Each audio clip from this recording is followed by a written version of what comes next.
ጤና ይስጥልኝ እንደምን ዋላችሁ የተከበራችሁ ተመልካቾች ከአማራ ሚዲያ ኮርፖሬሽን አሚኮ የቅዳሜ እኩለ ቀን ዜና መጽሔታችን ተጀምሯል።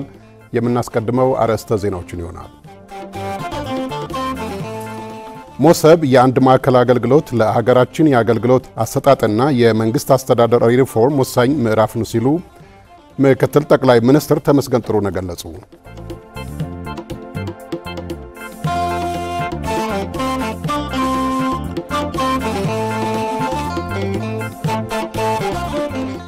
የጋሸና ላሊበላ ብልባላ ሰቆጣ የአስፓልት መንገድ በጥራትና በፍጥነት ተጠናቆ አገልግሎት እንዲሰጥ የክልሉ መንግስት ቅድሚያ ሰጥቶ እንደሚሰራ የአማራ ክልል ርዕሰ መስተዳድር አረጋ ከበደ ተናገሩ።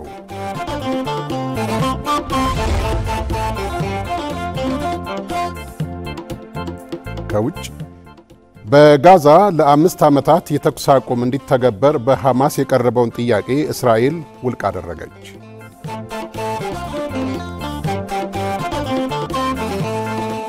ዜና መጽሔቱን እየመራው ሆነ የተሾመ አበበ በምልክት ቋንቋው ደግሞ ትርንጎ ይርሳው ከእናንተ ጋር ቆይታ እናደርጋለን። በቀጥታ ስርጭት በሚኖረን መረጃ ደግሞ የአማራ ክልል ግብርና ቢሮ የገጠር ክላስተር የ2017 በጀት ዓመት የ9 ወራት ዕቅድ አፈጻጸሙን እየገመገመ ይገኛል።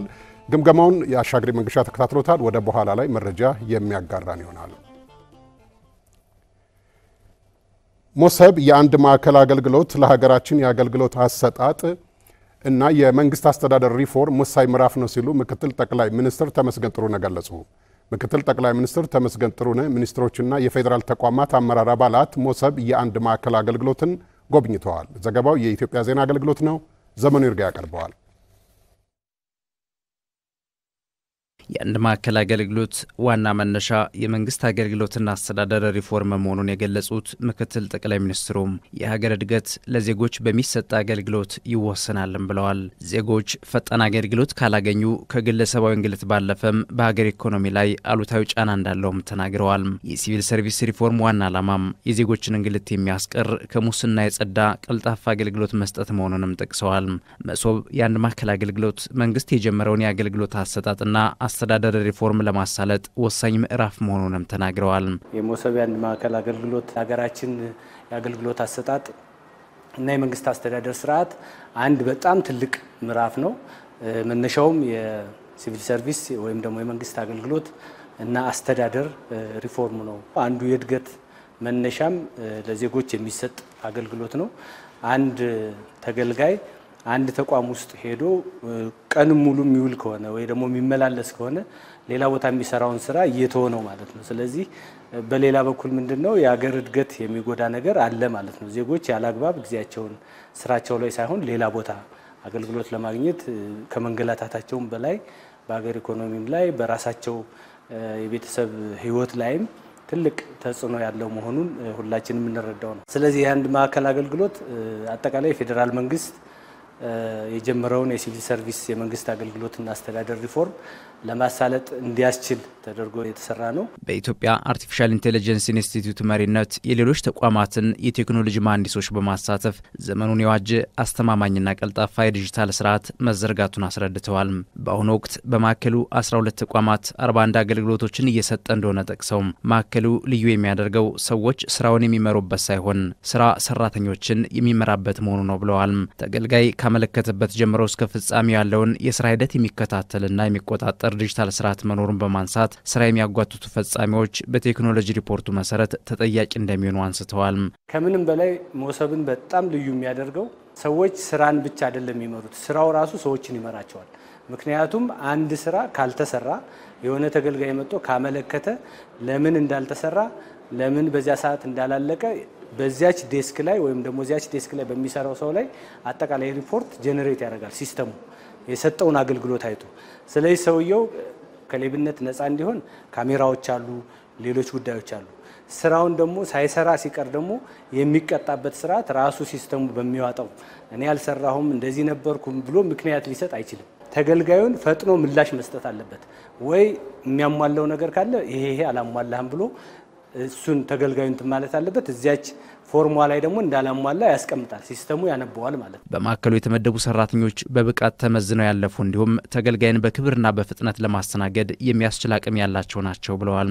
መሶብን በሁሉም የሀገሪቱ አካባቢዎች ለማስፋት መታቀዱን የገለጹት ምክትል ጠቅላይ ሚኒስትሩም እያንዳንዱ ክልል ቢያንስ የአንድ ማዕከል አገልግሎት በአጭር ጊዜ ውስጥ እንዲከፍት አቅጣጫ መቀመጡን ተናግረዋል። ለክልሎችም የተሰጠው አቅጣጫ አሁን ሶፍትዌሩ በእጃችን ነው። እኛ የራሳችን መሀንዲሶች ነው የገነቡት። እንደፈለግን ማባዛት እንችላለን፣ እንደፈለግን መቀያየር እንችላለን እንደ አገልግሎቱ። ስለዚህ መሀንዲሶች ስላሉ እያንዳንዱ ክልል ቢያንስ አንድ የሞሰብ አገልግሎት መስጫ ማዕከል ማደራጀት አለበት የሚል አቅጣጫ ተሰጥቷል። እንግዲህ ክልሎች ይህንን የሚፈጽሙ ይሆናል ወደፊት። ከቻሉ ከፈጠኑ እስከ 3 ወር ካልፈጠኑ ደግሞ ከዚያም በኋላ አገልግሎታቸውን በዚያ መሰረት ያስኬዳሉ ብለን እናስባለን። የሞሰብ አገልግሎቱ ሲገነቡ ግን የፌዴራል መንግስት ያለምንም ተጨማሪ ክፍያ ያለምንም እንትን አጠቃላይ ሶፍትዌሩ እንደሚሰጥ የዚያ አገልግሎት ውስጥ የሚሰጡ ሰራተኞችን እንደሚያሰለጥን እንደሚያማክር እነዚህ ለነሱም ቃል ተገብቶላቸዋል። የጋሸና ላሊበላ ብልባላ ሰቆጣ የአስፓልት መንገድ በጥራትና በፍጥነት ተጠናቆ አገልግሎት እንዲሰጥ የክልሉ መንግስት ቅድሚያ ሰጥቶ እንደሚሰራ የአማራ ክልል ርዕሰ መስተዳደር አረጋ ከበደ ተናገሩ። በዋግምራ ብሔረሰብ አስተዳደር ሰቆጣ ከተማና አካባቢው የተለያዩ የልማት ስራዎች በከፍተኛ የመንግስት የስራ ኃላፊዎች ተጎብኝተዋል። አክሊሉ ምንተስኖት ተጨማሪ አለው። ርዕሰ መስተዳድር አረጋ ከበደ በዋግምራ ብሔረሰብ አስተዳደር እየተከናወኑ ያሉ የልማት ስራዎችን ለመመልከት ከልኡካቸው ጋር ሰቆጣ ሲደርሱ ደማቅ አቀባበል ተደርጎላቸዋል።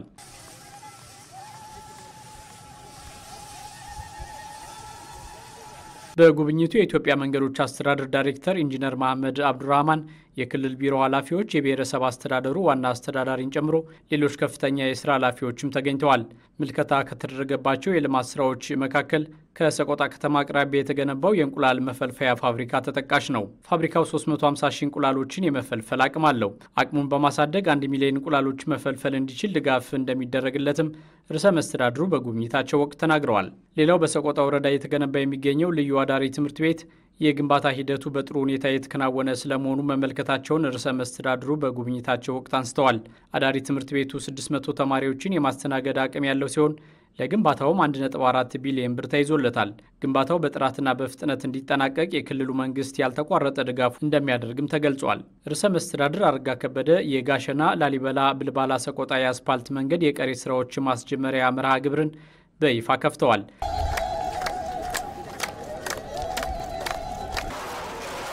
204 ኪሎ ሜትር ርዝማኔ ያለው መንገዱ በ2 ዓመት ጊዜ ውስጥ ተገንብቶ እንዲጠናቀቅ ጊዜ ተቆርጦለታል። ለስራው ማጠናቀቂያም ከ5.1 ቢሊዮን ብር በላይ እንደተያዘለትም ታውቋል።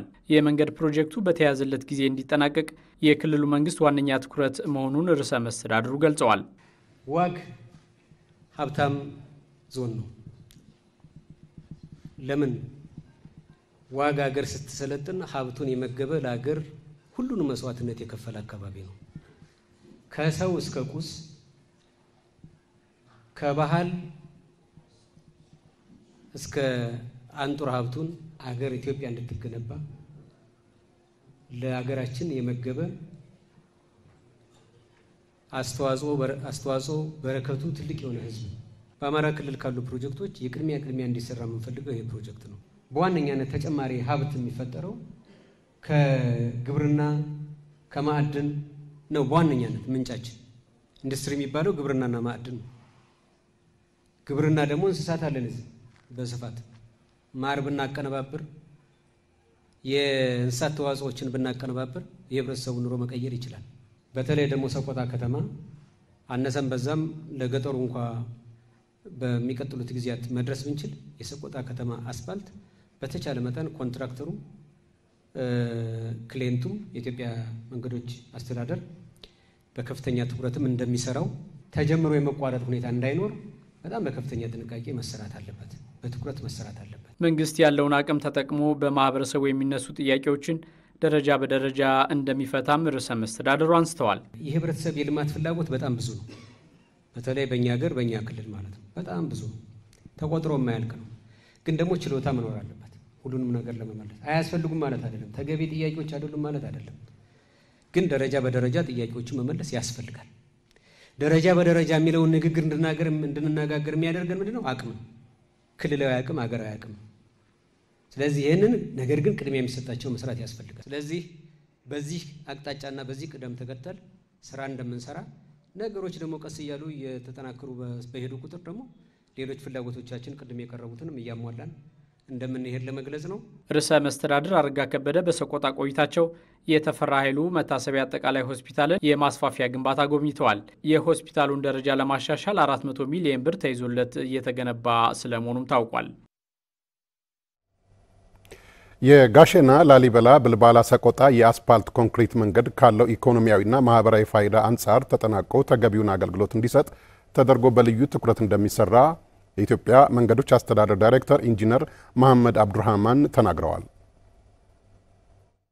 በመንገድ ዘርፍ ልማት ፕሮግራም የተካተቱት ኮንትራት 1 የጋሸና ቢልባል እና ኮንትራት 2 የቢልባል ሰቆጣ አስፋልት ኮንክሪት መንገዶች ካላቸው ኢኮኖሚያዊ እና ማህበራዊ ፋይዳ አንጻር ተጠናቀው ተገቢውን አገልግሎት ለመስጠት ይችሉ ዘንድ መንግስት ለጉዳዩ ከፍተኛ ትኩረት ሰጥቶ ስራውን በአፋጣኝ ለመጀመር በርካታ እንቅስቃሴዎች ሲደረጉ ቆይተዋል።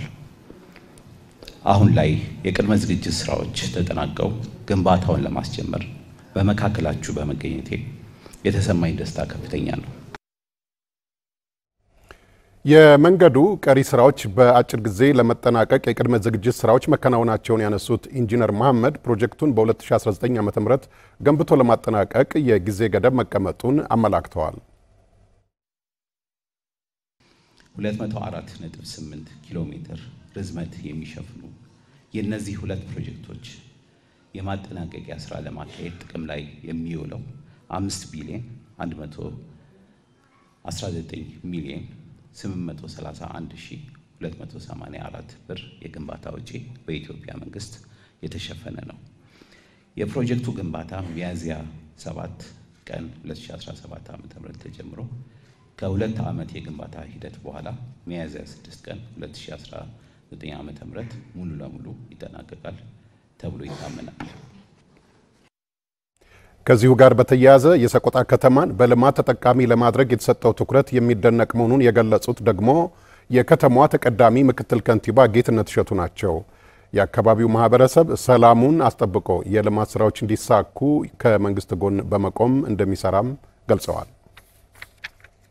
ሰቆጣና አካባቢ ማህበረሰብ የሰላም ችግር ሳይበግረው ከመንግስትና ከጸጥታ ኃይላችን ጋር በመቀናጀት ህግና ስርዓትን በማስከበር አካባቢያችን ከጽንፈኞች የታደገ ሰላሙን ያስከበረ ያረጋገጠ ታማኝና ጀግና ህዝብ ነው።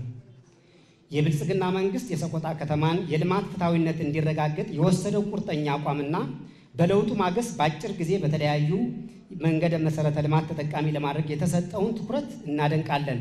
መሰረታዊ የልማት ጥያቄዎቻችንን በብልጽግና መንግስት ፍትሃዊ የልማት ተጠቃሚነታችን እንደሚረጋገጥ ህዝባችን ያምናል፣ እንረዳለን።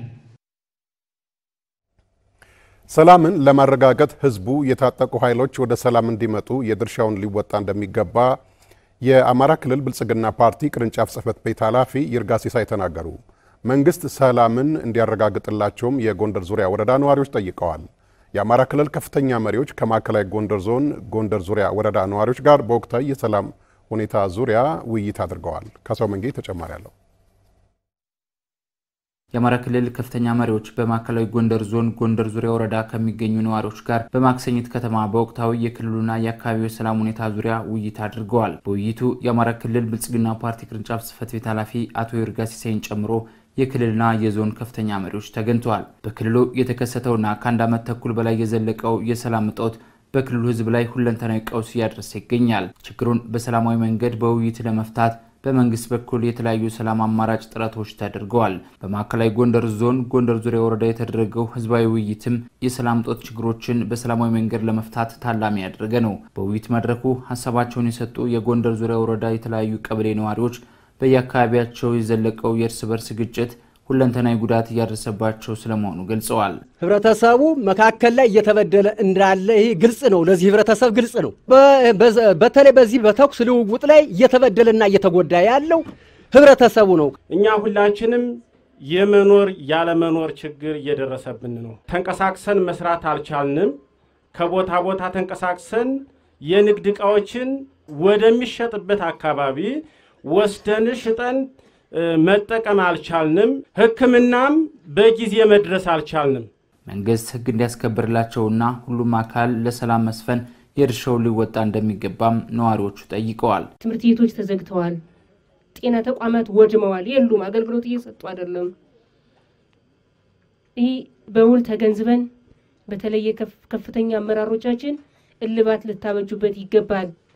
በተገቢ ሁኔታ ህግ ሊከበርልን ይገባል። እውነት ለመናገር መስራት አልቻልንም። ስለዚህ እርስ በራሳችን እየተበላላን ነው። ይሄ ነገር መቆም አለበት። ይሄ ነገር ስለ ሰላም በተለይ የሃይማኖት አባቶቻችን ተሰሚነት ያላችሁ የቀበሌያችን የወረዳችን ተጽዕኖ ፈጣሪ ግለሰቦች እባካችሁ ስለ ሰላም እንዘምር። ሁላችንም እባካችሁ ከቃል ባለፈ ወደ ተግባር እንግባ። ይሄ የሆነ አይደለም። ድርሻችን እየተወጣን አይደለም። የኔ ጓደኛ ወጥቶ ከሆነ ትክክል አይደለም ብዬ መመለስ አለብኝ።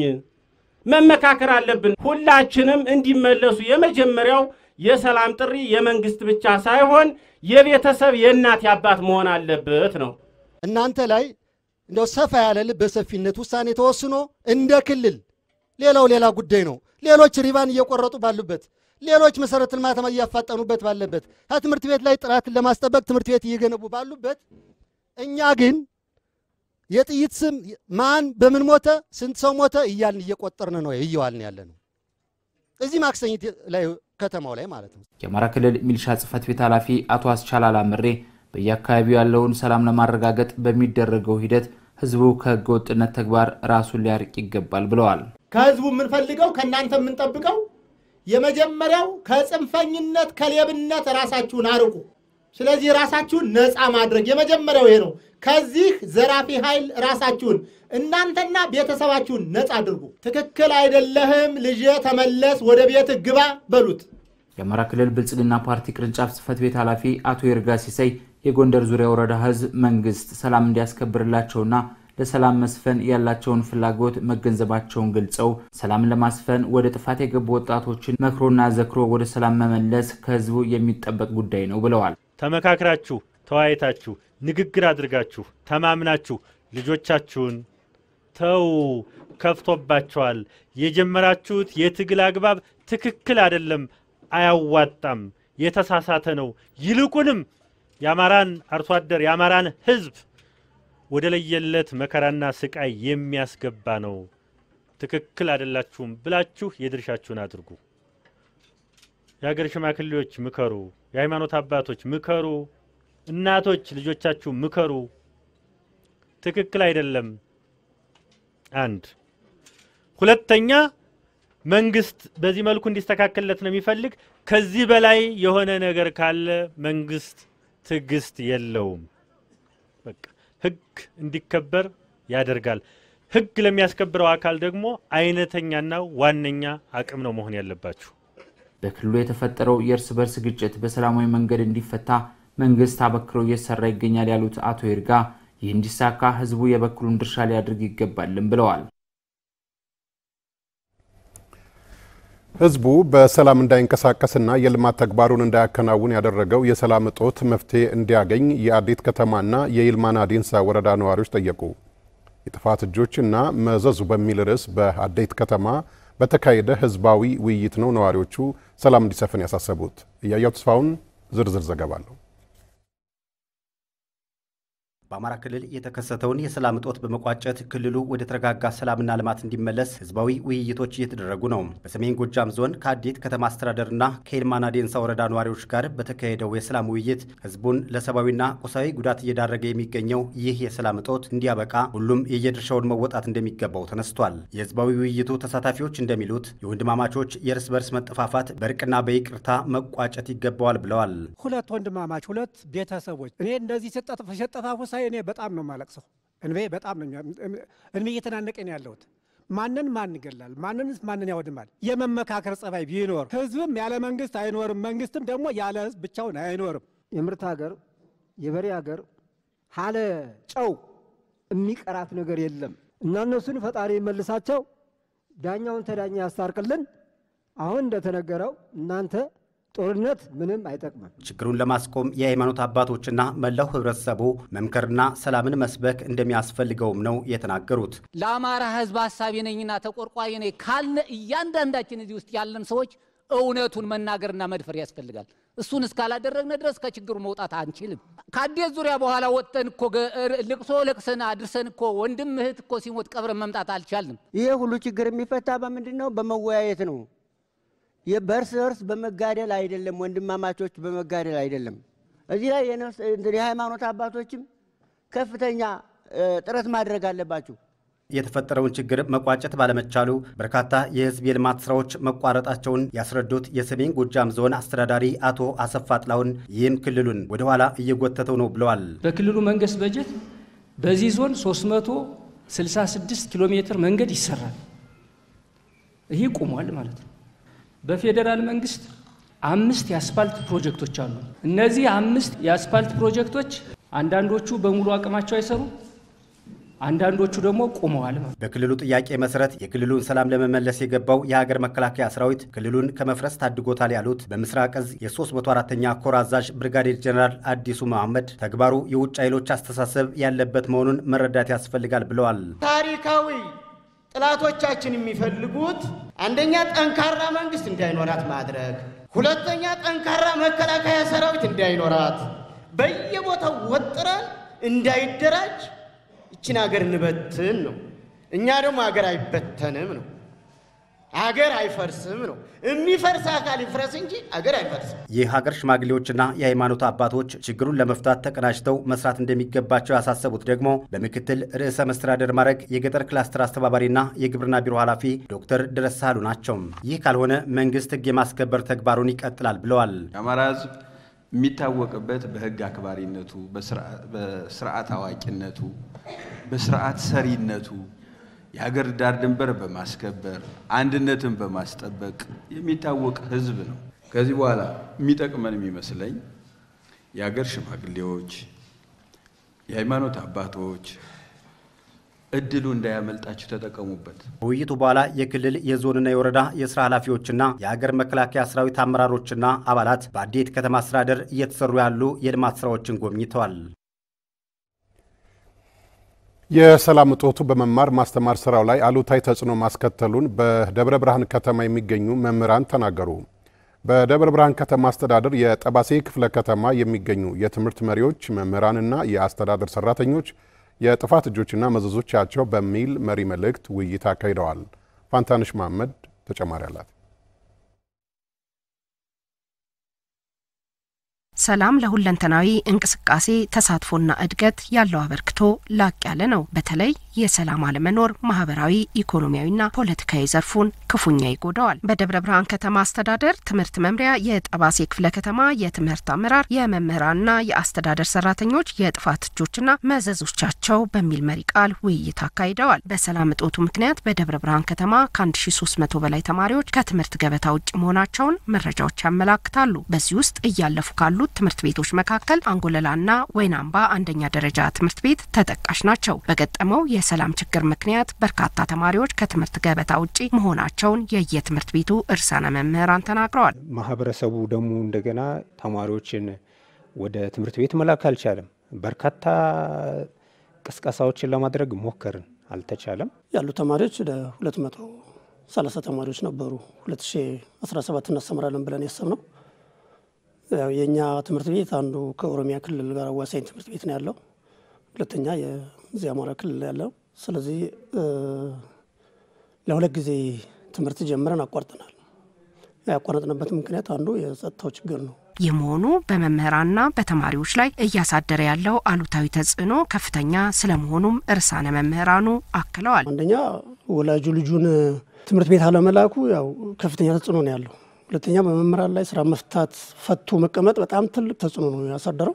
እኛም እንደ መምህራን ወደ መንደር ድረስ ገብተን ለመቀስቀስ ሞከርን፣ ነገር ግን ያው እሺ ብለው ወደ ተቋሙ ልጆቻቸው ሊልኩልን አልቻሉም ማለት ነው። በዚሁ ሂደት እስካሁን ድረስ ቆየን። ተቋሙ ይኸው እስካሁን ድረስ በስራ ላይ አይደለም ያለው። የደብረ ብርሃን ከተማ ትምህርት መምሪያ ኃላፊ መቅደስ ብዙነህ በበኩላቸው በነበረ የሰላም ችግር ምክንያት በከተማ አስተዳደሩ ከ10 በላይ ትምህርት ቤቶች ከ1000 በላይ ተማሪዎች ከትምህርት ገበታ ውጪ መሆናቸውን ገልጸዋል። በእኛ ከተማ 2 ትምህርት ቤቶች ሙሉ ለሙሉ ምዝገባ ያላካሄዱ ትምህርት ቤቶች አሉ። ምዝገባ ጀምረው ደግሞ በተለያየ ምክንያት ከትምህርት ገበታ ውጪ የሆኑ 7 ተቋማት አሉ። ወጣ ገባ የሚሉ እንደዚሁ ወደ 3 ተቋማት አሉ። ከ11 በላይ ተቋማት እንዲሁም ከ1300 በላይ ተማሪዎች መማር ሲገባቸው ሳይማሩ ቀርተዋል በዚህ አመት ማለት ነው። የሰላም ችግሩ በመምህራንና በተማሪዎች ላይ እያሳደረ ያለው አሉታዊ ተጽዕኖም ከፍተኛ ስለሆነ ለሰላም መስፈን የበኩላቸው ሚና እንዲወጡ ኃላፊዋ ጥሪ አቅርበዋል። እንደማንኛውም ማህበረሰብ ሰላሙን ባለቤት ሆኖ በመስራት ረገድ ሁሉም የራሱን ኃላፊነት መወጣት ከቻለ ለውጥ ማንጣት እንችላለን። ሁለተኛ ችግሩ ላይ ራሱ ተመሳሳይ ሐሳብና አመለካከት እንዲኖረን ይፈልጋል። ማለት ምን ያህል ነው ጉዳዩ ሴክተሩን የሚለው ላይ በትክክል ሁሉም ተመሳሳይ ነገር እንዲይዝ ያደርጋል ማለት ነው። የአማራ ክልል ኢንዱስትሪና ፓርኮች ኮርፖሬሽን ኃላፊ ብርሃኑ ጣም ያለው እንዳሉት ባለፉት 20 ወራት በነበረው የሰላም ችግር በክልሉ ኢኮኖሚያዊ፣ ማህበራዊና መሰል ዘርፎች ላይ ያደረሰው ተጽዕኖ ከፍተኛ መሆኑን ተናግረዋል። ከዚህ ቁሳዊ ችግር በላይ ደግሞ የሰው ሕይወት በከፍተኛ ደረጃ እየጠፋ ነው። የአካል ጉዳቱ እንደምታውቁት ነው። አንዱ ጉልበት አግኝቶ በኃይል ወጥቶ ሌላውን በኃይል ገዛለሁ ካለ የጊዜ ጉዳይ ካለ በስተቀር አንዱ ሌላውን መግዛት አይችልም። እንደ ሀገርም አደጋ ነው የሚፈጠረው። ስለዚህ ይሄንን ቆም ብሎ ማየት መገንዘብ ያስፈልጋል። የክልሉ መንግስት፣ የፌዴራል መንግስት ችግሮች ካሉን በንግግር በውይይት መፈታት አለባቸው የሚል ጽኑ አቋም አለው። የሰላም ችግሩ ከዚህ በላይ ጉዳት እንዳያደርስ የትምህርት አካላት የጉዳዩን አሳሳቢነት በመረዳት ለሰላም መስፈን የበኩላቸውን መወጣት እንዳለባቸው ኃላፊው አሳስበዋል። ይሄ ግጭት ስርዓት አልበኝነትን እየወለደ ነው። ይሄ ግጭት የመንግስት ተቋማትን እያፈራረሰ ነው። ይሄ ግጭት አጠቃላይ በክልላችን ህዝብ እያስከተለ ያለው ማህበራዊ፣ ኢኮኖሚያዊ ቀውስ በጣም የከፋ ነው። አደጋውን ስፋቱን መገንዘብ ከጫፍ እስከ ጫፍ እንደ ክልል በምን ደረጃ ነው ያለ የሚለው ነገር ይሄን ማወቅ። ሁለተኛ ይሄ ከቀጠለ ከዚህ የከፋ ችግር ውስጥ እንደምንገባ፣ ስለዚህ መፍትሄው ይሄ መቆም አለበት። ይሄ እንዲቆም ከተፈለገ ደግሞ የምሁራን ሚና፣ የእናንተ ሚና በደንብ ሚናችሁ መወጣት አለባችሁ። ቀደም ብዬ ወደ አስተዋወቅኩት የቀጥታ ስርጭት መረጃችን እናልፋለን ተመልካቾች። ባለፉት 9 ወራት በገጠር ኢኮኖሚ ዘርፍ ክላስተር በተከናወኑ ተግባራት አበረታች ውጤት መመዝገቡን በምክትል ርዕሰ መስተዳድር ማዕረግ የገጠር ክላስተር አስተባባሪና የግብርና ቢሮ ኃላፊ ዶክተር ድረስ ሳህሉ ገለጹ። ለቀጣይ የ2017-18 የመኸር ምርት አስፈላጊው የምርጥ ዘርና የአፈር ማዳበሪያ ግብዓት መዘጋጀቱንም ግብርና ቢሮው አስታውቋል። የገጠር ልማት ክላስተር የ2017 በጀት ዓመትን የ9 ወራት የስራ አፈጻጸም በባህር ዳር ከተማ እየገመገመ ይገኛል። በዚህ ጉዳይ ላይ ተጨማሪ መረጃ ሊያደርሰን ዘጋቢያችን አሻግሬ መንገሻ በቀጥታ የስርጭት መስመራችን ላይ ይገኛል። ሰላም እንደምን ዋልክ አሻግሬ? እንግዲህ በግምገማው የተነሱ ዋና ዋና ሀሳቦች ምንድን ናቸው? አመሰግናለሁ ተሸ። እንግዲህ ቀደም ሲል አንተ እንደገለጽከው የገጠር ልማት ክላስተር ዘርፍ የሚባሉ ተቋማት አሉ። እነዚህ ተቋማት እንግዲህ በጋራ ወደ ገጠሩ የኢኮኖሚ ተግባራት ላይ ስራቸውን የሚያከናውኑ ናቸውና እንደ ገጠር ልማት ክላስተር ግብርና ቢሮ አንዱ የዚህ አባል ነው። ሌላው ደግሞ የመስኖና ቆላማ አካባቢ ቢሮ፣ የገጠር የመንገድ ቢሮና የውሃና ኢነርጂ ቢሮ እንዲሁም ደግሞ ሌሎች ተጠሪ ተቋማት የእንስሳት እና አሳ ሀብት ኤጀንሲ ጽህፈት ቤትና እንዲሁም ደግሞ የግብርና ምርምር ኢንስቲትዩትና ሌሎችም የህብረት ስራ ማህበራትን የተመለከቱ ይገኙበታል ማለት ነው። እንግዲህ በተለይ ዛሬ የገጠር የልማት ክላስተር የ9 ወራት እቅድ አፈጻጸም በገመገመበት ወቅት ከታዩት ወይም ከተገኙት መልካም ውጤቶች መካከል የግብርናን ማንሳት እንሞክራለን። በግብርና ቢሮ በተለይ በዚህ አመት በተሰሩ ስራዎች የተሻለ ውጤት የታየባቸው አንደኛው የተፈጥሮ ሀብት ልማት ጥበቃ ስራ ነው። የተፈጥሮ ሀብት ልማት ጥበቃ ስራ ከፍተኛ ቁጥር ያለው ህዝብ በማነቃነቅ ከባለፈው ዓመት በዝቅተኛ ደረጃ ስራ ከተፈጸመበት በዚህ ዓመት የተሻለ ውጤት የታየበትና የተሰራበት እንደነበረ ተጠቁሟል ማለት ነው። ሌላው ከተፈጥሮ ሀብት ልማት አኳያ ሲታይ በዚህ ዓመት የወጣው የህዝብ ንቅናቄ 5.3 ቢሊዮን ብር የሚጠጋ ገንዘብ ሊወክል እንደሚችልም ተገልጿል ማለት ነው። ሌላው የመስኖን ልማት ነው የተመለከተው። የመስኖ ልማቱ በአንደኛና በሁለተኛ ዙር ልማት አበረታች ውጤት የተገኘበት እንደሆነና እንዲሁም ደግሞ የመስኖ በጋ መስኖ ስንዴን በተመለከተም በከፍተኛ ንቅናቄ የተሰራ እንደሆነና በዚህም እስካሁን ድረስ ባለው 5.3 ሚሊዮን ኩንታል የበጋ መስኖ ስንዴ መሰብሰቡን ዶክተር ድረስ ሳህሉ በምክትል ርዕሰ መስተዳድር ማዕረግ የገጠር ልማት ክላስተር ዘርፍ አስተባባሪና የግብርና ቢሮ ኃላፊው ናቸው ይህን ሀሳብ የሰጡን ማለት ነው። ሌላው እንግዲህ በተለይ ከዘር ብዜት ጋር በተያያዘ ባለፉት ዓመታት በከፍተኛ ችግር ይታይ የነበረው የዘር ችግር ነበር። በዚህ ዓመት ግን በተሻለ ሁኔታ የዘር ብዜት ተባስቶ ወደ 280 ሺህ ኩንታል ዘር ብዜት እንዲሰራጭም ተደርጓል ተዘጋጅቷል የሚል ሀሳብ ሰንዝረውልናል። ሌላው እንግዲህ በተለይ ከዚሁ ጋር ተያይዞ የተነሳው የ1.3 ቢሊዮን ችግኞችን 1.3 ቢሊዮን ችግኞችን ለመትከል አስፈላጊው ዝግጅት ተጠናቆ ሁሉም በዝግጅት ላይ መሆናቸውንም በዚህ የምክክር መድረክ ላይ ተጠቅሷል ማለት ነው። እንግዲህ እንደ ግብርና ቢሮ ባለፉት ዓመታት በተከታታይ ስናየውና ስንመለከተው የነበረው የተፈጥሮ ሀብት ልማት ጥበቃ ስራ በመስራት በኩል ክፍተቶች እንደነበሩ ታይቷል። በዚህ ዓመት ግን የተሻለ እንደሆነም ተገልጿል ማለት ነው። ሌላው እንግዲህ የግብአት አቅርቦት ነው። ለግብርና ልማት ዋና መሳሪያው ግብአት ነው። ግብአትን በተመለከተ ባለፉት 2 እና 3 ዓመታት የነበረውን እናስታውሳለን። የአፈር ማዳበሪያ እጥረት አጋጥሞ አርሶ አደሩን ለከፍተኛ ችግር እንደዳረገው ይታወቃል። የምርጥ ዘር ችግርም እንዲሁ በተደጋጋሚ ችግር ይፈጠር ነበር። በዚህ ዓመት ግን ካለፉት ዓመታት በተለየ ሁኔታ በትኩረት በርብርብ በቅንጅት በመሰራቱ የአፈር ማዳበሪያ አቅርቦት በአግባቡ እንደቀረበ የምርጥ ዘር አቅርቦትም በሚገባ ሁኔታ እንደቀረበ ዶክተር ድረስ ሳህሉ ገልጸውልናል ማለት ነው።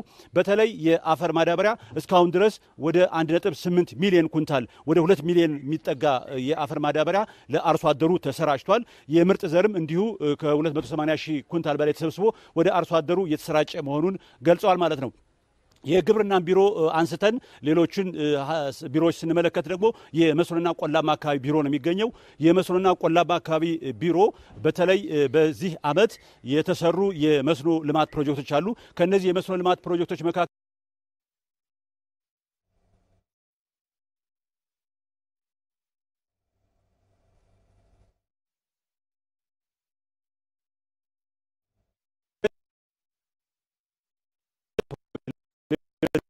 አጠናቆ ወደ ስራ ለማስገባት በርብርብ የተሰራ መሆኑ ተገልጿል። እንግዲህ እንዳጠቃላይ 78 የሚሆኑ ተቋማት ናቸው በዚህ በገጠር የኢኮኖሚ ክላስተር በጋራ እየገመገሙ የሚገኙት። ቀሪዎቹን ደግሞ በዝርዝር ዜናዎቻችን የምንመለከት ይሆናል። በተለይ የመንገድ ቢሮን፣ የውሃ ቢሮን እንዲሁም ደግሞ የአካባቢ ጥበቃን፣ የምርምር ግብርና ምርምርና ሌሎችንም እንመለከታለን። ለአሁኑ ያለኝ መረጃ ይሄን ይመስላል። ተሼ መልካም ቀን።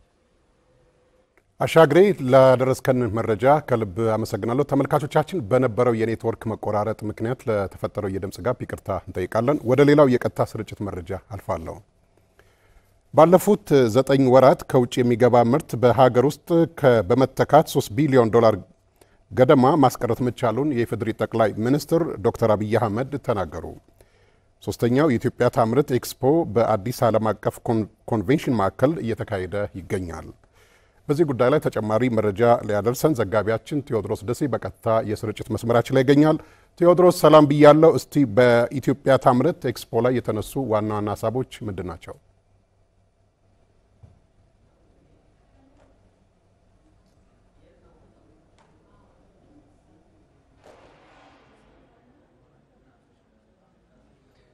አመሰግናለሁ ተሾመ። እንደምን ውላን አድማጭ ተመልካቾቻችን እንደምን ውላችኋን ማለት ፈልጋለሁ። እንግዲህ እንደሚታወቀው የኢትዮጵያ ታምርት ንቅናቄ ኢትዮጵያ ባለፉት ዓመታት ወደ ውጭ የምትልካቸው ምርቶች በሀገር ውስጥ በማምረትና ምርትን በጥራት ወደ ውጭ በመላክ እንዲሁም ደግሞ ሰፋፊ የስራ እድሎችን በመፍጠር የሀገርን ኢኮኖሚያዊ እድገት ለማስፋት ታልሞ የተቋቋመ መርሃ ግብር ነው። በዚህም ኢትዮጵያ እንግዲህ ተጨባጭ ለውጥ እያስመዘገበችበት ነው የሚገኘው። በዚህ ረገድ እንግዲህ በየዓመቱ የኢትዮጵያ መንግስት የኢትዮጵያ ታምርት ኤክስፖ እያካሄደ ነው የሚገኘው። በዘንድሮ ዓመትም ለሶስተኛ ጊዜ የሚካሄደው የኢትዮጵያ ታምርት ኤክስፖ በአዲስ አበባ አዲስ ዓለም አቀፍ ኮንቬንሽን እየተካሄደ ነው የሚገኘው። ይህንን ተከትሎ እንግዲህ መርሃ ግብሩን ለመክፈት የኢፌዴሪ ጠቅላይ ሚኒስትር ዶክተር አብይ አህመድን ጨምሮ የኢንዱስትሪ ሚኒስትሩ መላኩ አለበል እንዲሁም ደግሞ የፌዴሬሽን ምክር ቤት አፈ ጉባኤ አገኘሁ ተሻገርና ከፍተኛ የክልልና የፌዴራል የመንግስት የስራ ኃላፊዎች ተገኝተዋል። እንግዲህ በዋናነት ኢትዮጵያ የዚህ የ2017 ዓ.ም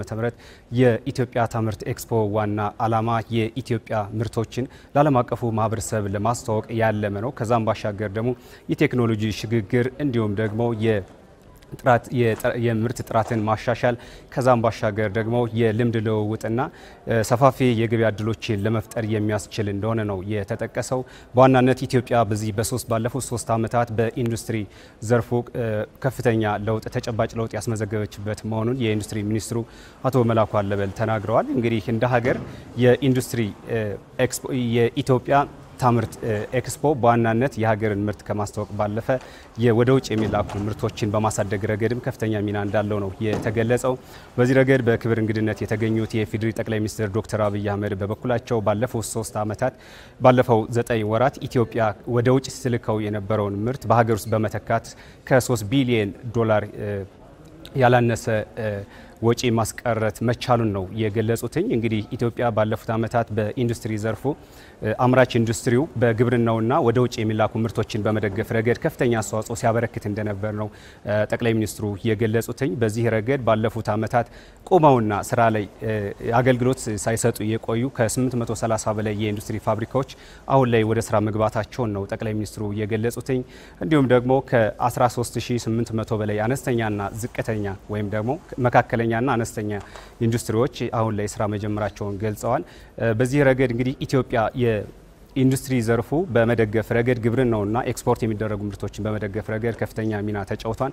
ባለፈው ዓመት የቡና ምርትን ለመሸጥ የቻልንበት አንዱ የኢንዱስትሪ አምራች ኢንዱስትሪው በመደገፉ ነው። አምራች ኢንዱስትሪው በመደገፉ ደግሞ ባለፈው ዓመት 1.4 ቢሊዮን ዶላር ከቡና ምርት ገቢ ማግኘት ተችሏል። በዚህ ዓመት ደግሞ ከ2 ቢሊዮን ዶላር በላይ ማግኘት ተችሏል። ይህ ደግሞ አምራች ኢንዱስትሪው ድጋፍ ነው ወይም ደግሞ አውንታዊ ሚና መጫወት ነው የሚል ሀሳብ ነው ጠቅላይ ሚኒስትሩ የገለጹትኝ። በዚህም ከባለፈው በዚህ ዓመት ከተጠናቀቀው ጋር ሲታይ የ7 ሚሊዮን ዶላር ብልጫ ማሳየቱን ነው የገለጹት። አጠቃላይ እንግዲህ በአዲስ አበባ አዲስ ኮንቬንሽን ማዕከል እየተካሄደው ያለው ኤግዚቢሽን ይህን ይመስላል። በምሽት የዜና እወጃችን ደግሞ በዝርዝር ለአድማጭ ተመልካቾቻችን የምናደርስ ይሆናል። ተሾመ፣ አሁን ላይ ያለው መረጃ ይህን ይመስላል። አመሰግናለሁ። ቴዎድሮስ ደሴ ከአዲስ አበባ በቀጥታ የስርጭት መስመራችን ተገኝተ ላደረስከን መረጃ ከልብ አመሰግናለሁ። መልካም ጊዜ። ዜናዎቻችን እንደቀጠሉ ናቸው ተመልካቾች። ኢትዮጵያ ከጨርቃጨርቅና የቆዳ ዘርፍ የበለጠ ተጠቃሚ እንድትሆን ከፋይናንስና አቅም ግንባታ ድጋፍ ጋር የተሳለሰ ፖሊሲን ተግባራዊ ማድረግ ያስፈልጋል ተብሏል። በባህር ዳር ከተማ 13ኛው ዓለም አቀፍ የአፍሪካ የቴክስታይል ኮንፈረንስ እየተካሄደ ነው። ሀረገወይን ታደሰ። ኢትዮጵያ ከውጭ ወደ ሀገር ውስጥ በስፋት ከምታስገባቸው ምርቶች መካከል የጨርቃ ጨርቅና ቆዳ ምርት አንዱ ነው። ለዚህም ሀገሪቱ ከፍተኛ የውጭ ምንዛሬን ታወጣለች። ታዲያ ይህን ለማስቀረት በኢትዮጵያ ታምርት መርሃ ግብርም ጭምር ለዘርፉ የተለየ ትኩረት ተሰጥቶ እየተሰራ ይገኛል። ተኪ ምርቶች የውጭ ምንዛሬ ወጪን እያስቀሩ ከፍተኛ የስራ ዕድልን እንዲፈጥሩም እየተደረገ ነው። ለዚህም በዘርፉ ስኬታማ ለመሆን ጥረት እያደረጉ ካሉ ተቋማት ውስጥ አንዱ የባህር ዳር ዩኒቨርሲቲ የኢትዮጵያ ቴክስታይልና ፋሽን ቴክኖሎጂ ኢንስቲትዩት ተጠቃሽ ነው። ኢንስቲትዩቱ አብቅቶ ከሚያስመርቃቸው ተማሪዎች ውስጥ 37 በመቶ የሚሆኑት የራሳቸውን ድርጅት አቋቁመው ለሌሎች የስራ ዕድል የፈጠሩ መሆናቸውን የባህር ዳር ዩኒቨርሲቲ ፕሬዝዳንት ዶክተር መንገሻ አየነ ተናግረዋል። አገር በቀል እውቀቱን ከዘመናዊ ጋር በማጣመር የሚሰራ አሰራር ነው የምንከተለው። በመወዳደር ረገድም ከየትኛው ምርት ያነሱ አለመሆኑን እኛ ማረጋገጥ ችለናል። ኢትዮጵያ ከጨርቃ ጨርቅና ቆዳ ምርት ተጠቃሚ እንዳትሆን ተቀናጅቶ አለመስራት እንቅፋት ሆኖ ቆይቷል ያሉት በባህር ዳር ዩኒቨርሲቲ የኢትዮጵያ ቴክስታይልና ፋሽን ቴክኖሎጂ ኢንስቲትዩት ሳይንቲፊክ ዳይሬክተር ፕሮፌሰር ታምራት ተስፋዬ አሁን ላይ ይህንን ችግር ሊቀርፍ የሚችል መድረክ እየተፈጠረ ይገኛል ብለዋል። የማኑፋክቸሪንግ ዘርፍን ሰፖርት ሊያደርግ የሚችል የማኑፋክቸሪንግ ፖሊሲ የኢንዱስትሪ ፖሊሲ ተቀርጿል። በሙሉ ግን ኢምፕሊመንት እየተደረገ አይደለም። እንደ ችግር ሊወሰድ የሚችለው የአካዳሚክስና የአካዳሚክ ተቋማት የመንግስት ፖሊሲ አውጪዎችና ፋብሪካዎች በተለያይቶ መስራትም እንደ ትልቅ ችግር ይታያል ብዬ አስባለሁኝ። ይሄን ለመቅረፍ ነው እነዚህ ፕላትፎርሞችም እየተፈጠሩ ያሉት። የዚህ ኮንፈረንስ ዋና ዓላማ እነዚህ ሶስቱን አካላት አምራቹን መንግስትንና ተመራማሪዎችን ወይም ደግሞ ትምህርት ላይ ያሉትን ተቋማት አንድ ላይ ብናመጣ በዘርፉ ላይ የሚስተዋሉትን ትልቅ ችግሮች ይቀርፋሉ ብለን ስላሰብን ይሄን ኢቨንት ያዘጋጀነውና በዩኒቨርሲቲ ደረጃ ትልቅ ድጋፍ አለው።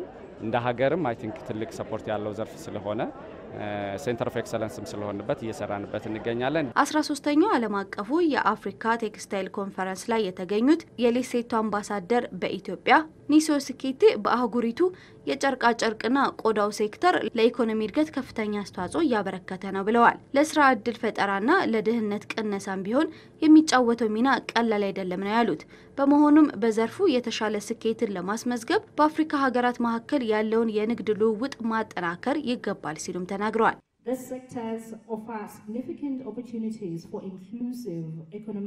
ይህ ዘርፍ አካታች የሆነ የኢኮኖሚ እድገት እንዲመዘገብ ከፍተኛ አስተዋጽኦ ያበረክታል። በተለይ ለሴቶች ሰፊ የስራ ዕድልን ይፈጥራል።